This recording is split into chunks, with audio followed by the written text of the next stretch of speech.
시편 108편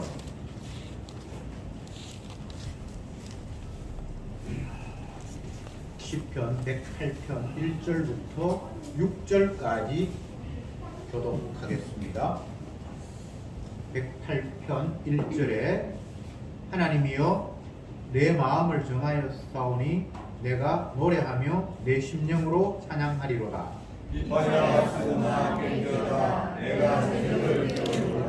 여호와여 내가 만민 중에서 주께 감사하고 열방 중에서 주를 찬양하오리니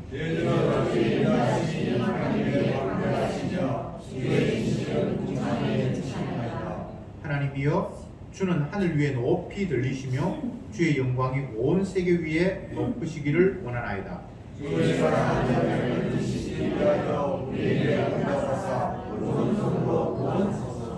아멘. 시편 108편을 앞부분 읽었는데 다윗의 찬송시라고만 나와 있고 나머지는 특별한 정보가 없습니다. 그런데 이 108편은 독특한 것이 다른 시편에 있는 내용들 일부를 발췌해서 앞부분을 배치하고 또 다른 시가 있는 것들을 발췌해서 뒷부분을 배치해서 108편이 구성이 되어 있습니다. 그리고 1절부터 5절까지 내용은 시편 57편에 있는 내용들을 일부를 발췌했고 7절부터 마지막 절까지는 시편 60편에 있는 내용을 발췌를 해서 두 개를 이렇게 붙여놔서 다른 시편 하나로 만들어 놓은 굉장히 독특한 그런 시입니다. 그런데 앞부분의 내용들은 다윗이 사울 왕에게 쫓겨다닐 때 시를 발췌했고 뒷부분에는 왕이 되어서 전쟁을 치는 가운데 어려움을 겪을 때 하나님 앞에 기도한 내용들을 발췌해 왔습니다. 전혀 다른 상황들을 이쪽 저쪽 일부 뽑아와서 이렇게 한 시편으로 붙여 놓았는데 그러면 시편 8편은 어떤 상황에서 이렇게 노래했을까? 이건 정확하게는 알지 못하지만 여러 가지 정황상 바벨론에 포로로 잡혀갔다가 이제 다시 본국으로 귀국한 상태 속에서 다시 어려움이 닥쳐왔을 때에 하나님의 언약을 기억하면서 이 노래를 부른 것이 아닌가 그렇게 막연하게 추측할 뿐입니다. 성도는 어떤 경우에도 하나님의 말씀에 따라서 쉽게 이야기하면 주님께서 약속하시고 언약한 관점에서 모든 상황들을 이해하고 알아보면 결국 찬송이 나올 수밖에 없다는 겁니다. 형편이 어려운 데에서 나아지고 곤란함에서 평안함으로 병듦에서 건강함으로 회복되어서 감사한 것이 아니라 하나님이 자기 약속하신 바대로 모든 것들을 이끌어 가심을 깨닫게 될 때에 그 현재의 상황이 어떠하든 거기에는 감사와 찬양이 터져 나올 수밖에 없다. 그런 겁니다. 오늘 1절부터 6절까지 먼저 읽었는데 이 내용들을 보면 역시나 찬양하자, 감사하자, 주님은 높이 찬양받을 분이다. 그분은 우리를 구원하셨다. 이런 내용들입니다. 그런데 이 시를 보면서 제가 생각되는 바는 이 시인은 물론 다윗이라고 되어 있습니다만 다윗은 오로지 주께만 의뢰한다. 자기의 모든 삶을 주님 당신께만 기대고 의지하겠습니다. 라는 이런 마음들이 담겨 있고 그리고 주님만 영광 받으십시오. 라는 내용이 있고 그리고 세상에 수많은 사람들이 있고 세상에 여러 나라가 있고 많지만은 다른 건 모르겠고 나는 오직 주님께만 영광을 돌리고 감사 찬송하겠습니다. 라는 이런 다짐과 그 고백 같은 그런 내용들이 담겨 있습니다. 방금 제가 말씀드린 요 내용들은 세상에서는 통하지 않습니다. 세상은 누구 하나만 의지하지 않잖아요. 사람도 의지하고, 자기 능력도 의지하고, 지식도 의지하고, 경험도 의지하고. 우리가 의지할 대상은 오로지 하나가 아니잖아요. 여행을 다니면서 많은 경험을 쌓아야 된다. 책이나 그런 것들을 통해서 배우지 못하는 것들을 여행을 통해서 배우게 된다. 그러니까 여행 많이 다녀라. 이런 이야기들을 흔히 하죠. 그래서 정말 내가 경험해보지 못했던 것들을 경험하게 될 때에 그게 내 삶에 어떤 자양분이 되기도 하고 큰 도움이 되기도 하고 그렇잖아요. 제가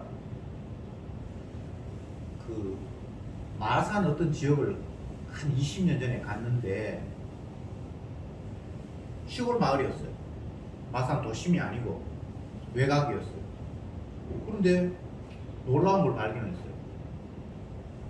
신호등이 있는데 건널목이 있는데 사거리는 아니고 그냥 사람이 건널 수 있고 차가 지나는 그런 길이었는데 그 신호등 앞에 기둥 앞에 빨간 벨이 있는데 그걸 딱 누르니까 그냥 파란불로 바뀌는 거예요. 그래서 그 사람이 건너가더라고. 나는 그때 그걸 처음 봤거든요. 차가 많이 다니지 않는 그 길에서는 사람이 뭐 빨간불하고 열심히 기다리지 않고 그냥 누르면 파란불이 바뀌어서 그냥 건너가는 거예요. 아, 이거 정말 좋은 아이디어다. 그 생각을 제가 했습니다. 근데 나중에 알고 보니까 우리나라 일부 어떤 지역의 지자체에서는 그런 것들을 설치했고 외국에는 이미 오래 그런 게 있답니다. 도심 한복판에는 그렇게 하면 안 되니까 없는데 한적한 곳은 그렇게 돼 있는 곳이 많답니다. 정말 좋은 아이디어죠, 그죠? 네.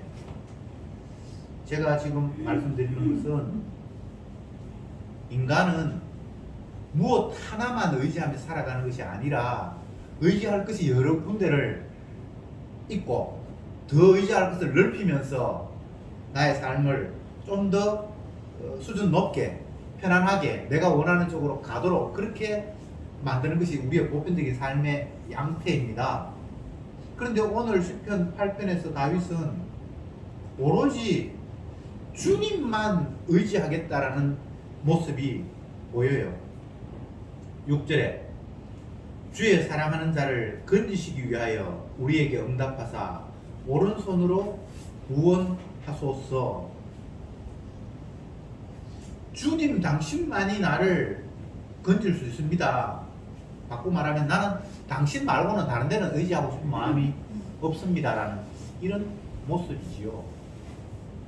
다윗이 사울 왕에게 쫓겨다닐 때 전국의 지명수배를 때리고 왕이 직접 군사를 이끌고 막 다윗을 쫓으려고 다녔을 때에 다윗은 동굴에 숨기도 하고 그때 이게 나왔던 앞부분의 시의 내용이거든요. 여러분이 만약 그런 상황이 되었다고 한번 가정해 봅시다.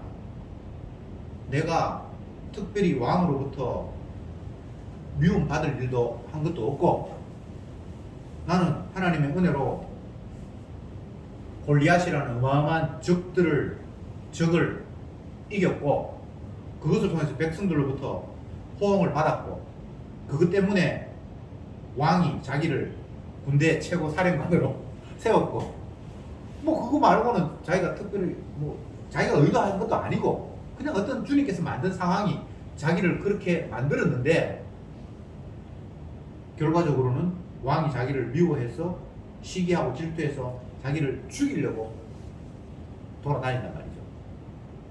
그러니까 얼마나 억울하겠습니까? 자기가 왕을 몰아내고 내가 왕이 되어야지 이런 어떤 낌새가 뭐 발견되어서 자기를 죽이려고 한다면 억울할 거 없는데 자기는 왕이 될 마음도 없고 백성들을 뭐 자기 편으로 만들 그런 생각도 없고 그냥 하나님께서 세우신 대로 군대 장관이 되어서 적들을 물리치고 뭐 그 일에 목숨을 걸었는데 왕이 자기를 죽이려고 한다.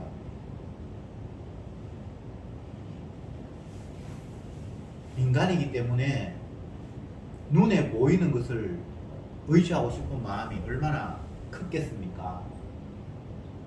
나 따라다니는 병사들이 나를 좀 지켜주었으면 하는 바람이 있고, 또 길을 가다가 배고프고 힘들면 그 부잣집에 가서 마침 뭐 양이 젖을 짠다든지 추수를 한다든지 하면, 옛날에 우리 잔치하잖아요. 그러면 밥 한 그릇 얻어 먹을 수 있잖아요. 근데 다윗의 삶은 인간이 도움이 별로 안 돼요. 하나님이 철저히 그렇게 몰아세우는 것 같아요. 그래서 시편에서는 도울 힘이 없는 인생을 의지하지 말라, 이런 표현이 있어요. 여러분, 사람이 사람을 안 도우면 누가 돕습니까? 제일 가까운 가족들, 혈육들, 친구들, 동료들, 이웃들, 그분들이 어려우면 도와야 되잖아요. 그런데 오늘 본문에 나타난 다윗은 나 다른데 기대하지 않는다. 다른 거 나 의지하지 않는다. 오직 여호와 하나님의 구원의 손길만 기다리겠다라고 함으로 말미암아 의지의 대상이 한 분밖에 없고 오로지 그분만 나에게 힘이 된다라고 이야기를 하고 있습니다. 얼마나 놀라운 고백입니다. 그 다음에 1, 2절을 봅시다. 하나님이여 내 마음이 정하였다. 내가 노래하며 내 심령으로 찬양하리로다. 비파야 수고가 깰지어다. 내가 새벽을 깨우리로다. 여기서 찬양하겠다라고 이야기하는데, 이 찬양받아야 될 대상은 오로지 하나님 한 분입니다. 세상에는 영웅이 너무 많아요. 제가 초등학교 저학년 때 학교에서 고전 읽기라는 것들을 도입을 해서 위인전을 막 읽도록 했고, 그걸 통해서 시험 쳐서 1등하면 상도 주고 하는 뭐 그런 캠페인 비슷한 걸 벌였어요. 그래서 뭐 이수신 장군, 또 아니면 뭐 어떤 뭐 다른 외국에 있는 유명한 사람들, 그런 사람들 위인전기도 읽게 하고 막 그렇게 했었는데, 그 많은 위인들 가운데 나는 이런 사람이 돼야 되겠다, 아마 그런 생각들을 심어주고 싶었던가 봐요, 교육부 정책에서. 그래서 위인전을 많이 읽었어요. 뭐 50대 중반 이상 되신 분들은 다 기억나죠? 위인전, 교과서 말고 위인전을 읽으라고 했잖아요. 위인이 한두 사람이 좋겠는데 많더라고요. 얼마나 많은 위인이 있습니까? 요즘도 계속 위인이 만들어져요. 최근에는 뭐 미국의 국무장관 펠로시가 또 위인이 됐다가, 또 악마의 시라고 해서 뭐 이슬람 저쪽들을 잘못됐다라고 했는데 그 사람이 또 테러 당해가지고 지금 다 죽어갔는데, 그 사람이 위인이 되기도 했다가, 뭐 우리나라에서는 대통령이 되기 전에 윤석열 씨가 위인이 됐는데 요즘은 뭐 완전히 인기가 없어가지고 요즘 한동훈 씨가 위인이 되기도 하고, 네. 끝없이 위인을 생산해낸 세상입니다. 스포츠 위인도 만들고 또 정치 위인도 만들고, 이준석 씨가 위인이 됐는데 요즘 또 잠깐 내려갔는데 또 앞으로 위인이 될지 모르겠어요. 끝없이 사람들은 보이는 대상을 높이 세워서 그에게 박수를 보내고 찬양을 보내면서 나도 그 길을 따라가고 싶은 그런 욕망들이 이 땅의 인간들에게는 가득 차 있습니다.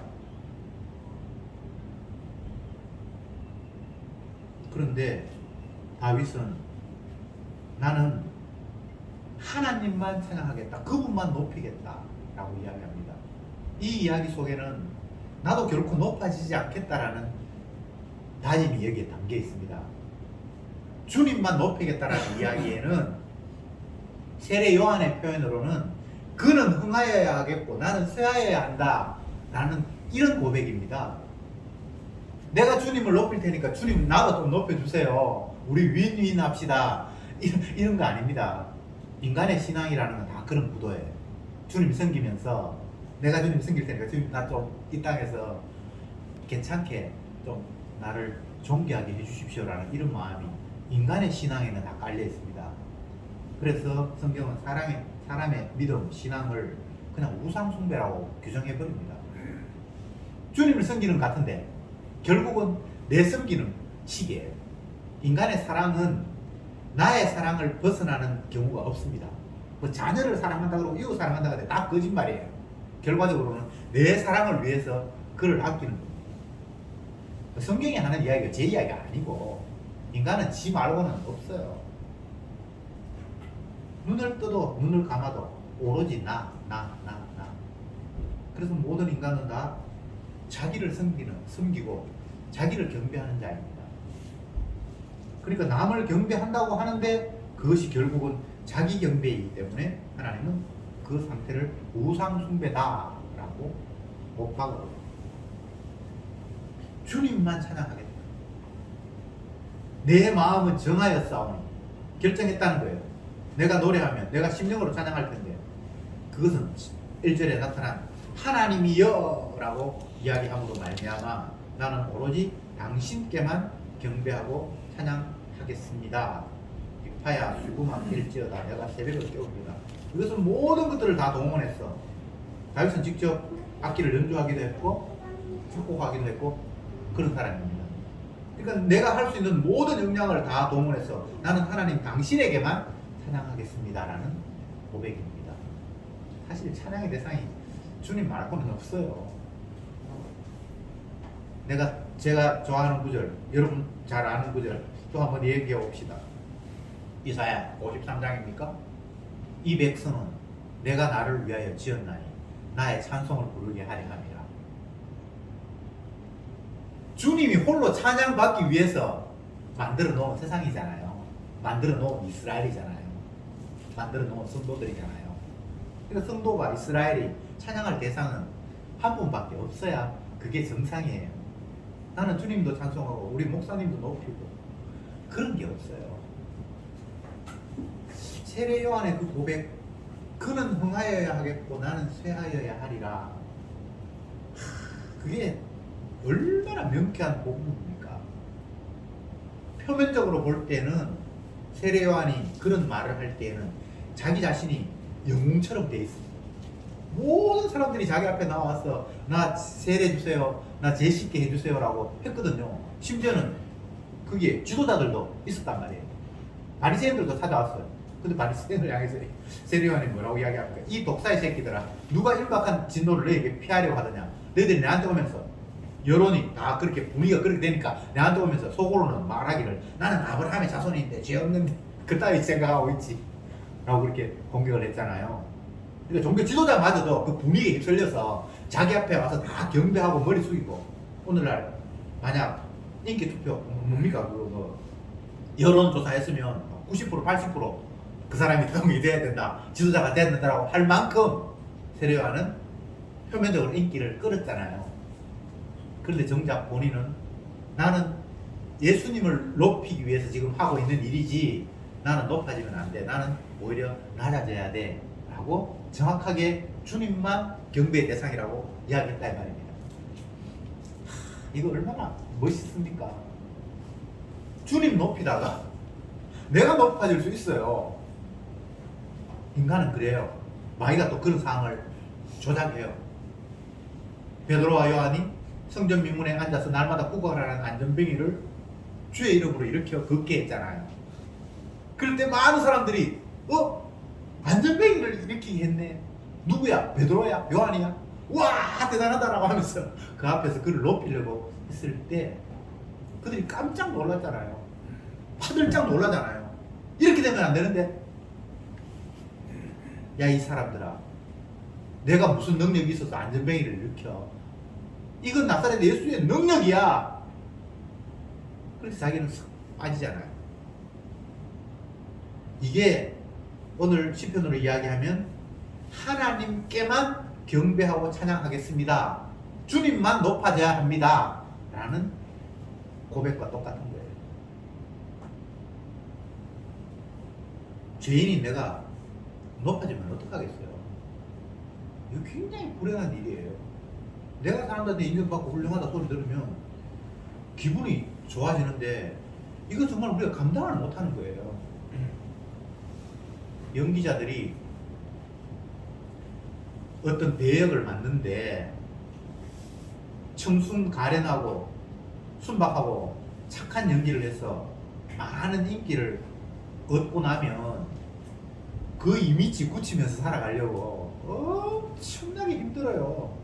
지 원래 모습은 그런 것도 아닌데 가상의 인물인데 자기가 그걸 연기를 하니까 사람들이 그 사람이 진짜 그런 것처럼 생각할 수 있잖아요. 그러니까 그 기대에 벗어나지 않으려고. 그거 굉장히 힘든 겁니다. 제가 신학교 다닐 그 초기에 만났던 어떤 분이 있는데 그분도 그 신학생이었어요. 그분이 아기가 이제 태어났는데 하는 이야기가 내가 우리 애를 보면서 걱정되는 게 있대요. 애가 태어났으면 이제 기뻐해야 되는데 그 사람이 하는 이야기는 자기 애를 보면서 자기가 걱정되는 게 있대요. 그게 뭐냐고 제가 물었더니만 자기 아버지가 목사였는데 자기가 성장할 때 너무 힘들었다는 거예요. 많은 사람들이 목사 아들은 착하게 살아야 되고 훌륭할 거라고 생각을 했는데 자기는 전혀 그런 마음이 없는데 남들이 나를 목사 아들이라서 이렇게 행동해야 된다라고 좋은 프레임을 딱 만들었어. 거기서 벗어나면 자기를 비난을 했다는 거예요. 자기는 그냥 사람 중에 한 사람인데 목사 아들이니까 이러해야 될 것이다 라는 식으로 자기에게 압박을 가하기도 하고 자기가 거기에서 잠깐만 벗어나면 남들이 자기를 비난하고 다른 애들은 그런 행동해도 별로 비난을 안 받는데 내가 목사 아들이기 때문에 그 행동에서 비난을 받는 그런 경우가 너무 많았대요.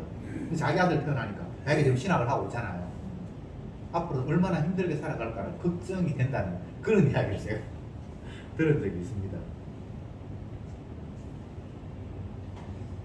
제가 지금 드리려고 하는 말씀은 인간은 아무것도 아닌데 자기 자신을 높이고 싶은 마음이 있고 또 높임을 받고 싶은 그런 마음이 있는 거예요. 근데 그거 정말 불편한 거거든요.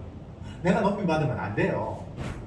죄인은 그냥 개무시 당하면서 살아야 되는 게 제일 편해요. 어차피 내 꼬라지는 뭐 걸레인데 그냥 걸레 취급 당하는 게 기분이 안 좋다고 생각할 사람이 있는데 사실 그게 자연스러운 거예요. 근데 이 마귀가 우리를 그냥 두지를 않아서 나는 개돼지 취급받고 걸레 취급받고 구더기 인생아 죄인들아 독사의 새끼들아 이 말이 사실은 그냥 자연스럽고 합당한데 나는 분명히 개돼지고 구더기보다 못한 그런 죄인인데 자꾸 마귀가 우리를 유혹해서 존경받으면 좋겠다라는 그런 마음을 우리에게 심어준 거예요. 근데 정말 존경받으면 진짜 피곤합니다. 모든 사람들이 여러분을 훌륭하다고 귀하다고 받들면 그건 내 자리가 아니에요. 하나님이 이 세상을 만드실 때에 의도하신 바는 창조주 당신만 영광을 받고 모든 피조물들은 자기를 경배하고 찬양하는 이런 구도로 만들어 놨는데 피조물인 우리가 하나님의 자리에서 영광을 받으려고 이게 마귀가 심어준 마음이잖아요. 그러니까 이게 얼마나 제자리가 아니어서 불편한 것 말이에요.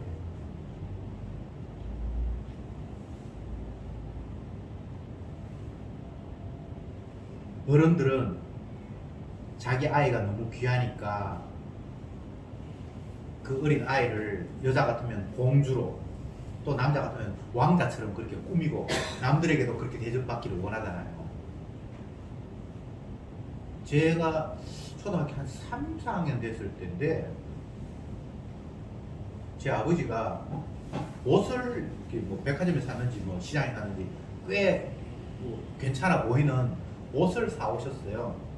그래서 한번 입어봐라 해서 제가 입었는데 반바지 반팔인데 타이저 발목까지 올라오는 그런 걸 해서 저한테 입혔어요. 근데 제가 그때 생각은 타이저는 여자만 신는 거로 그렇게 생각을 했어요. 그래서 막 화가 나서 그걸 안 입는다고 집어 던졌는데 아버지 입장에서는 아들이 어디 가도 귀한 아들로 대접받고 싶어서 근데 공주가 아니고 왕자처럼 꾸며주신 거예요. 지금도 그렇잖아요. 딸내미 있는 사람들은 딸내미 뭐 드레스 이쁘게 입혀서 치마 입혀서 신발도 신데렐라처럼 그렇게 바짝바짝 끄는 걸 신겨서 남들이 봐도 아이고 이쁘다 귀하다 이렇게 대접받기를 원하는 마음으로 자녀를 꾸미잖아요. 근데 성경을 보면 하나님만 영광 받아야 되고요. 내 자녀 영광 받으면 안 되고 나도 영광 받으면 안 돼요. 근데 우리는 끝없이 자녀를 공부시키고 시집 보내고 결혼시키고 직장을 구하고 이 모든 과정에서 영광 받는 자리에 나아갔으면 우리 자녀가 영광 받는 존귀한 자리에 나아갔으면 하고 바라는 마음이 가득 차 있어요. 혹시 아닌 사람 손 들어보세요. 없죠? 그게 우리의 바람이고 소망이잖아요. 근데 이 오늘 시편을 읽으면 얼마나 마귀적인 생각인가를 우리가 깨달아야 된단 말이에요.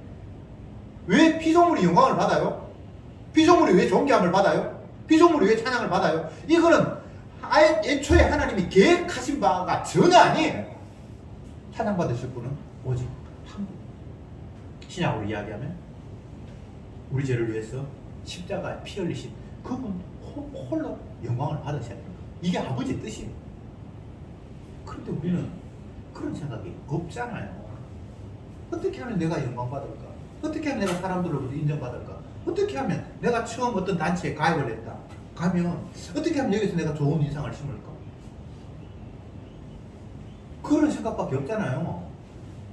그런데 만약 내가 원하는 대로 되면 뭐 할렐루야 찬송이 절로 나오고 신나죠. 근데 반대 상황 내가 그쪽에 갔는데 나를 아주 개무시하더라. 그러면 열받잖아요. 그래서 튀어나오고 싶잖아요. 이 생각 자체가 아주 마귀적인 생각이에요. 그러니까 죄인이 뭘 영광을 받아요? 죄인이 왜 찬양을 받아야 되는데요? 죄인이 왜 높아져야 되는데요? 죄인이 높아지면 이 꼴이 진짜 우스운 거예요.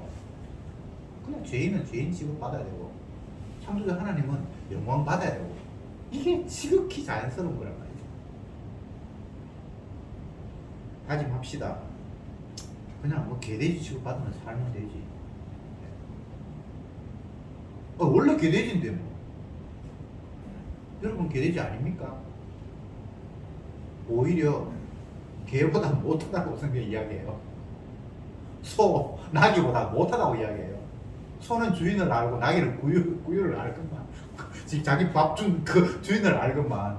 너희들은 내 주인이 나를 모른다라고 저렇게 욕하셨잖아요. 그러니까 짐승보다 못한 거예요. 자, 정리해 봅시다.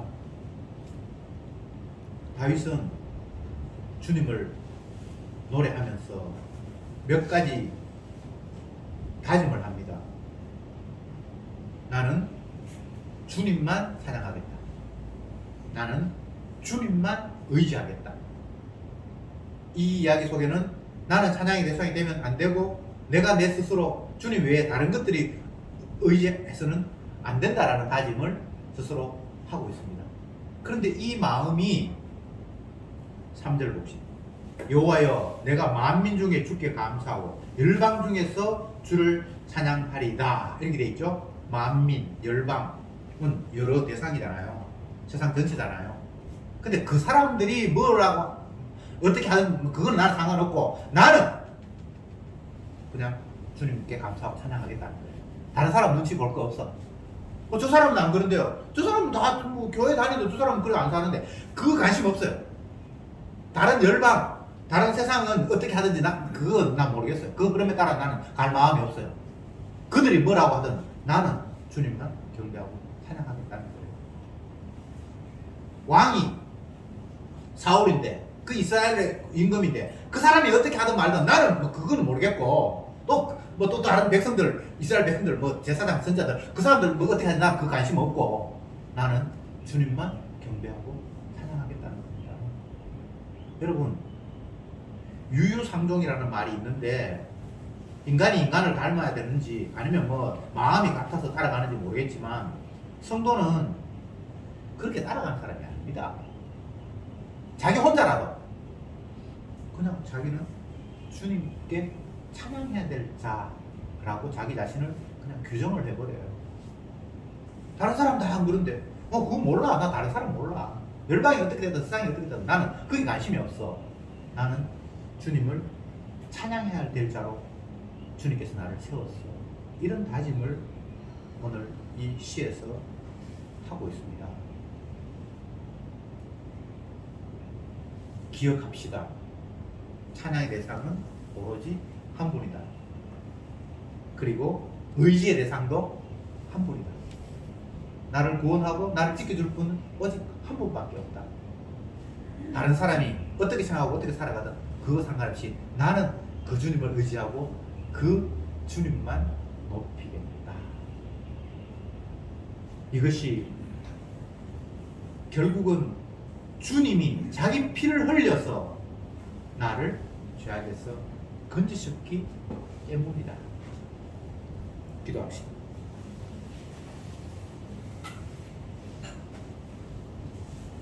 주의 사랑하는 자를 건지시기 위하여 우리에게 응답하사 오른손으로 구원하소서.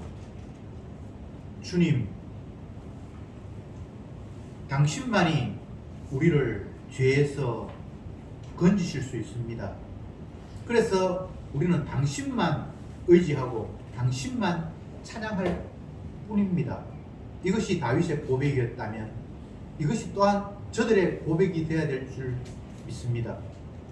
주님만이 의지 대상이 아닌 사람은 너무나 많은 것들을 의지하기 위해서 세상을 두리번거릴 수밖에 없습니다. 그러나 세상은 결코 우리를 죄에서 건져줄 수도 없고 내가 의지할 대상도 되지 못한다는 사실을 우리는 삶의 현장 속에서 수없이 경험했습니다. 제발 마귀의 유혹, 내가 높아져야 되고 내가 찬양받아야 되고 내가 편해야 된다라는 이 교만함을 꺾어주시고 주님만 영광 받아야 된다라는 이 원래의 언약대로 우리를 되돌려 주옵소서. 그래서 나를 위해서 대속의 피를 흘리며 우리를 죄악 가운데서 건지신 그 주님만 경배하고 의지하고 찬양하게 하옵소서. 예수님의 이름으로 기도드리옵나이다. 아멘.